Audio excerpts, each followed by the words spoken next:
A school in central Mississippi is being sued for an assembly that they had, and the assembly is right out of an SNL skit. So students were given no advanced notice about the nature of the assembly. They were told, you go to the auditorium, sit down, shut up, don't speak, just listen. It was hosted by the Pinelake Baptist Church. They opened up the presentation by talking about finding hope in Jesus Christ. The assembly warned students against premarital sex, pornography, and homosexuality. The program included a video of 4 speakers explaining how their troubled lives had been saved by Christianity. The first speaker talked about his addiction to pornography. I love that one. Addiction to porn. Really, an addiction to porn? You know what it's called if you want to constantly get off sexually? It's called being human. The second speaker talked about issues with his father. The third speaker also talked about problems with his family, as well as promiscuity and suicide. I love how they link random things. Like, you know who doesn't want to commit suicide? Somebody who's promiscuous and fucking a lot of people. It turns out you're actually kind of happy if you're getting laid all the time. Go figure. The fourth speaker said he had a great family that introduced him to the church. He said at first he did not think he could measure up to Jesus Christ, so he sought hope in other things. The first speaker said he used to find hope in cars and clothes. The second said he used to find hope in people and in other guys. Wink, wink. He looked to these people for brotherly love and fatherly love, because of course every time a man is gay, it's not that he actually is just attracted to men, it's that he has father issues. God, they just make it up as they go along.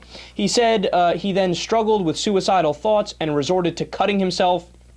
Now, about 5 minutes into the video, Speaker 1 stated, quote, "But now I find my hope in something that's more eternal, that is not in this world." In turn, each of the speakers explained how turning to Jesus Christ solved their problems and recommended that other people turn to Jesus Christ as well. And soon after, now here's a direct quote, the assembly immediately turned into a full-blown lecture on the supposed miracles, powers, and teachings of Jesus Christ, and the church representative encouraged all students to find sanctity in him. Then they ended the assembly. I mean, again, it's like an SNL skit. It just keeps piling on. They ended the assembly with a mandatory prayer. All right, now let's criticize. Where the fuck do I begin with this one? Okay, first of all, the Establishment Clause in the Constitution. Just flat out, you just can't do stuff like this. There has to be a separation between church and state. The government cannot endorse one religion over another. The entire auditorium was endorsing Christianity. You're going to give equal time to Hinduism and Buddhism and Jainism and Islam, any of those? Please, I know you're not going to do that. You're blatantly violating the Constitution. Furthermore, the Supreme Court had doubled down on that in Engel versus Vitale. They said school-led prayer is an unconstitutional infringement on the First Amendment Establishment Clause. And that's a decision they reaffirmed in a 1992 case, Lee versus Weissman. So not only is this unconstitutional, it was unconstitutional. Then it was reaffirmed it was unconstitutional. Then it was reaffirmed that it was unconstitutional.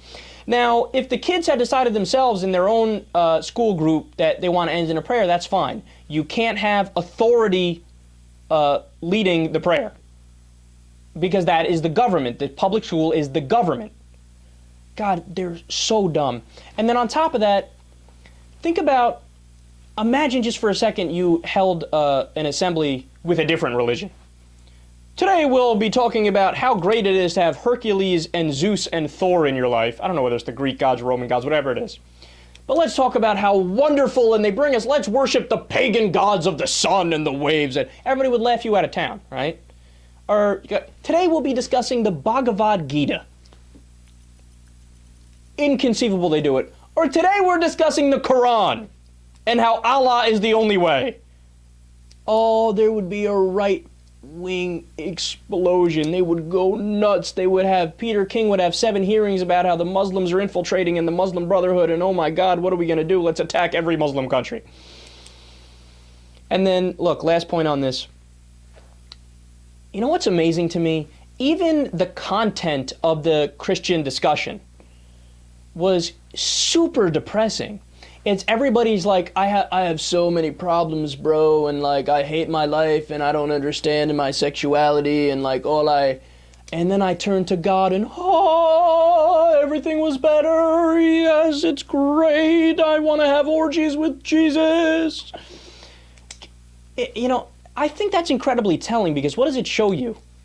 It shows you that people who are really in a bad state in their lives, like really depressed and they don't know where to look, that's when they turn to religion. Now, I know a lot of you are saying, well, of course, Kyle, come on, you should have known that. But it's almost like you're dragging other probably happy students, you're dragging them down, because you have all these people talking about how life sucks, it's miserable, and you have to worship Jesus. Well, I got news for you. I don't think life sucks. I love life. Don't drag me into your depressing fucking thing where you say the only thing that matters is X. No, maybe to you the only thing that matters is Jesus. No, to me, I love life without Jesus. Nothing makes me happier than watching a good NBA game, eating some pizza, and cracking a cold Corona. Get out of our lives, man, with this. I hate it, I hate it, I hate it. They are the definition of anti-American because they don't agree with the principles this country was founded on.